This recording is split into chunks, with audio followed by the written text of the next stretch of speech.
Usap-usapan ngayon sa social media ang latest post ni Bea Alonzo sa kanyang Instagram account ngayong araw ng Linggo, Nobyembre 10, kung saan makikita na may kasama at kayakap siyang non-showbiz guy na nagngangalang Jose T. Flores.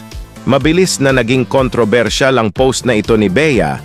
Maraming nagtatanong kung ito na nga kaya ang bagong lalaki sa kanyang buhay sa kasalukuyan. Matatandaan na nitong isang araw lang nang pinagpiestahan sa social media ang viral video ng kanyang ex na si Dominic Roque, kung saan makikita na hinalikan nito ang actress na si Sue Ramirez. Di daw kaya ganti ito ni Bea? Na kung kaya makahanap ng kapalit niya si Dominic, ay kaya niya rin gawin ito. Intriga pa ng mga netizens na ayaw daw magpakabog ni Bea sa kanyang ex-fiancé. Pagtatanggol naman ng iba, ay wala naman masama dahil single na si Bea sa kasalukuyan at karapatan niya rin lumigaya sa paraan na gusto niya. Batikos naman ng ilan na parang masyadong bata ang guy para kay Bea na nagmukha na raw magtita ang dalawa.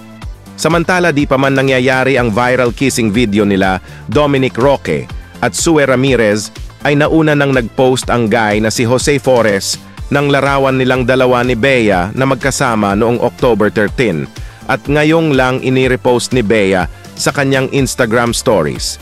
Sinasabing si Jose Flores ay galing sa mayamang angkan ng pamilya Araneta Flores na siyang nagpatayo ng Makati Medical Center.